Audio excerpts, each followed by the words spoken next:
Howdy, friends. Your friendly neighborhood Monomachos here, speaking to you on a lovely August day. We finally had a much needed downpour, and it was much appreciated. Praise the Lord.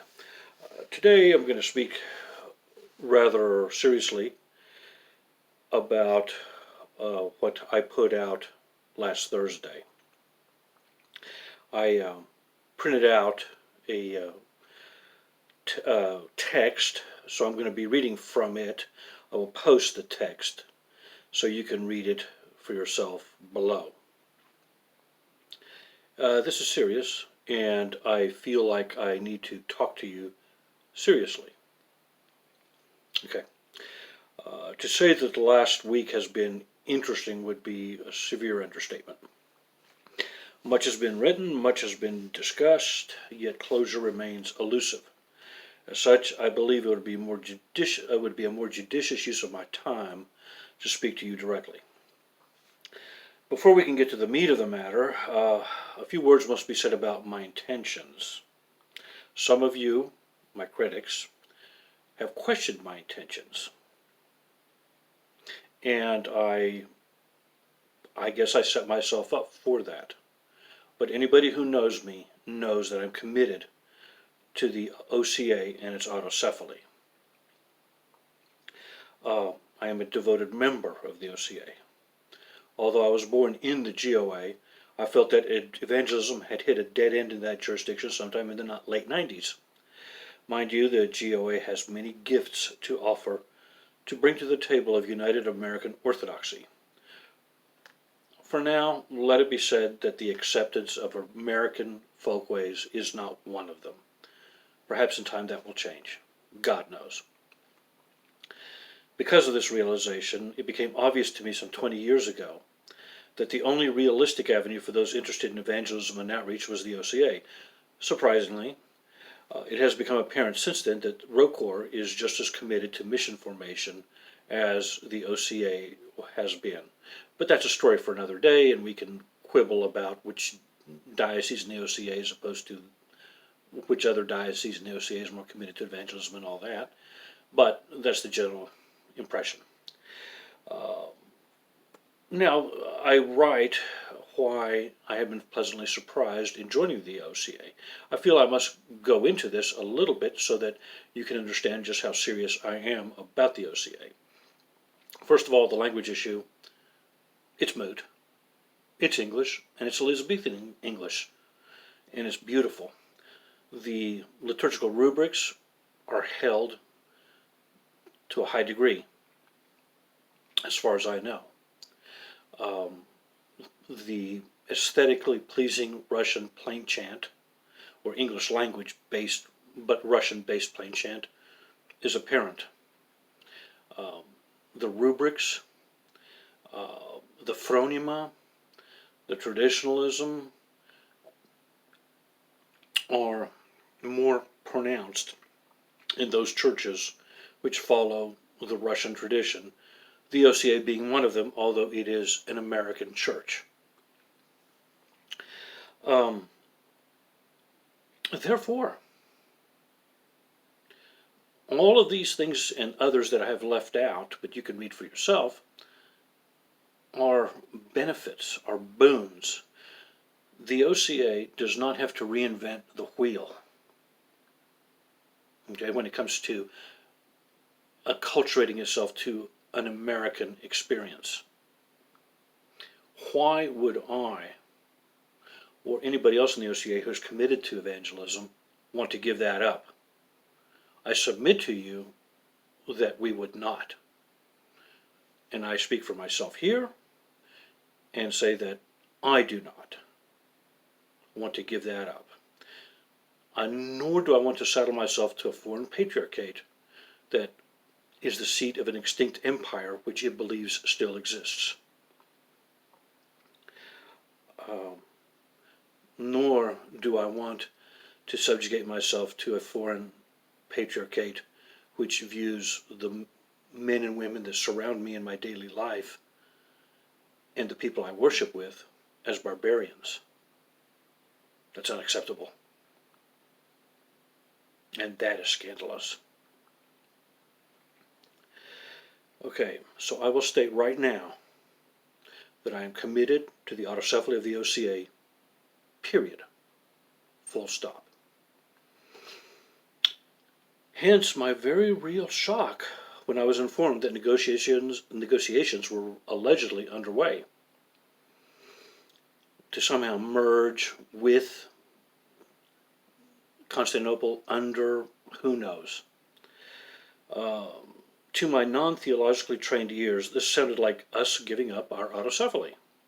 Indeed, any such merging would necessarily entail a loss of autocephaly, as the word is plainly understood. Was I mistaken or misinformed? Was this blog used as a trial balloon, or to quash any further such discussions, or potential discussions? Or did my sources misinterpret the nature of the discussions that had transpired?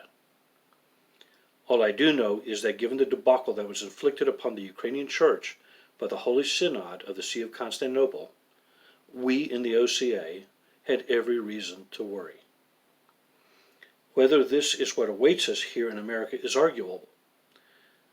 It's possible that the Ukrainian autocephaly was a one-off, okay, that Patriarch Bartholomew is not going to attempt anything so foolish again.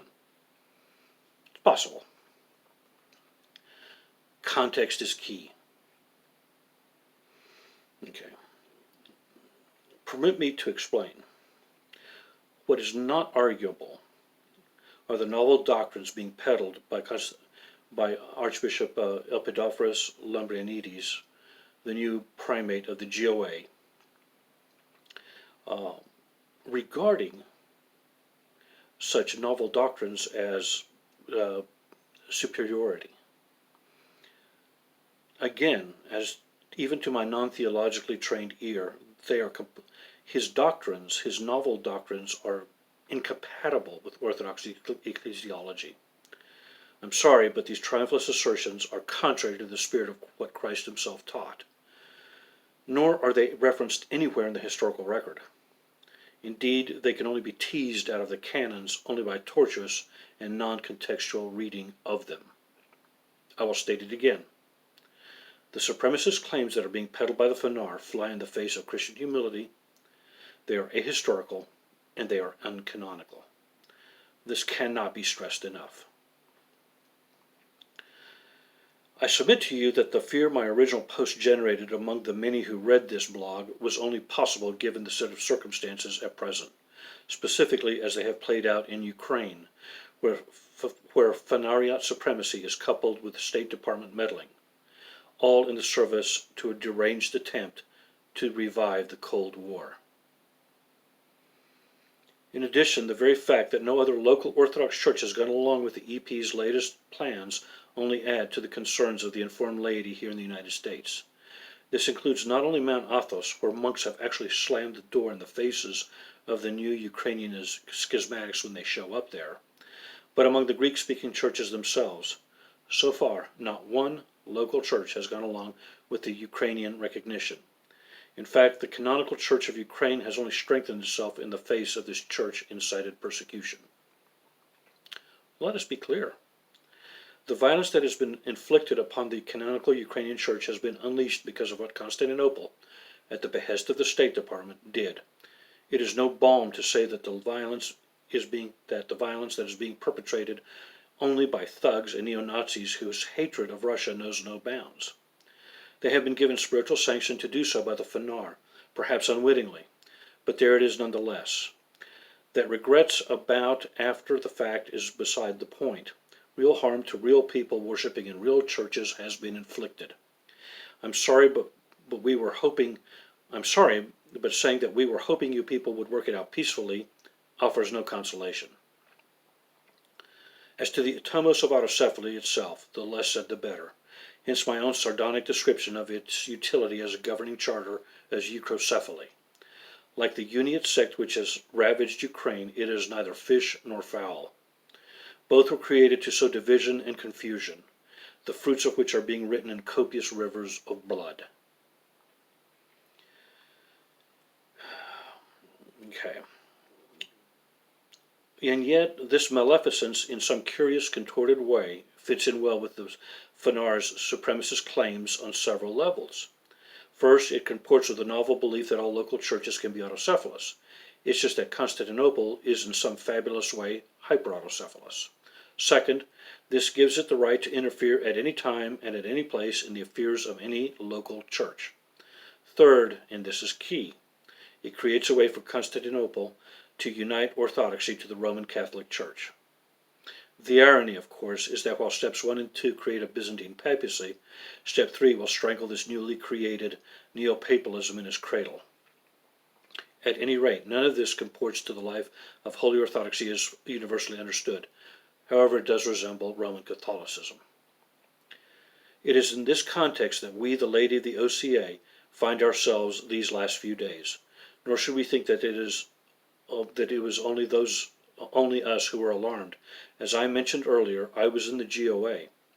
The vast majority of my extended family, friends, and acquaintances are likewise in the GOA. Upon hearing the news, some were concerned that if the EP recognized the autocephaly of the OCA, then by rights they would have to be under the OCA. Many were not pleased with this prospect. And they would be correct in this assessment, in the ordinary course of events. However, we do not live in ordinary times. The resurgence of Russia as a world power and a counterpoise to the United States is cause for alarm to many in the post-Christian West.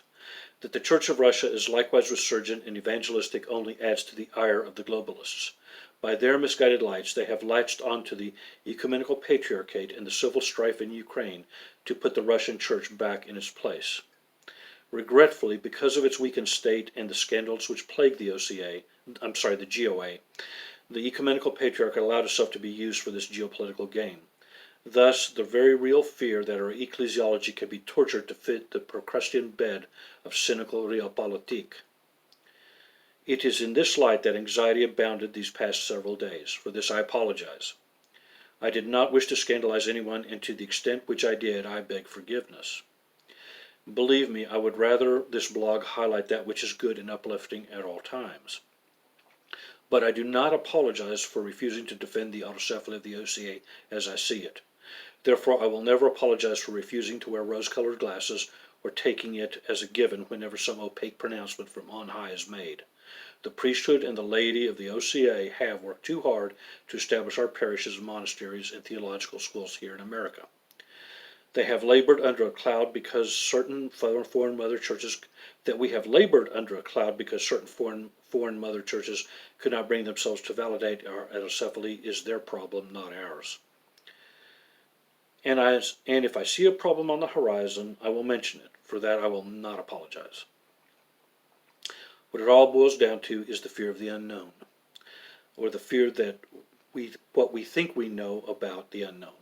In the absence of information coming from our hierarchs, we're going to misinterpret things. More and more, many feel that we've been relegated to pawns in a chess game. We're not seen as a central part of the church, though we're the ones who feel the brunt of every misstep taken. The mess in Ukraine is an example. If we're now skittish, is it any wonder why? More recently, if Metropolitan Tikhon had just come out and said, I do not want any of my meetings with the Ecumenical Patriarchate to be misinterpreted, though we would like to be recognized by the EP and feel it would be in everybody's interests were that to happen, the OCA's autocephaly is not and will not ever be on the negotiating table. Then the rest of us would go next and move on to something perhaps more edifying. So what I'm asking, is that the Holy Synod of the OCA just come out and say, we're not up for sale. We are the autocephalous church here in North America. Any attempt at unification of the various jurisdictions here on this continent, we will participate in. But as the late Archbishop Dimitri Royster of thrice blessed memory said, we are not the ruler of autocephaly, but the servant of autocephaly. That means that unification must come and must take us into consideration. It must go through the OCA. Let's try to love one another. Pax vobiscum. Adios.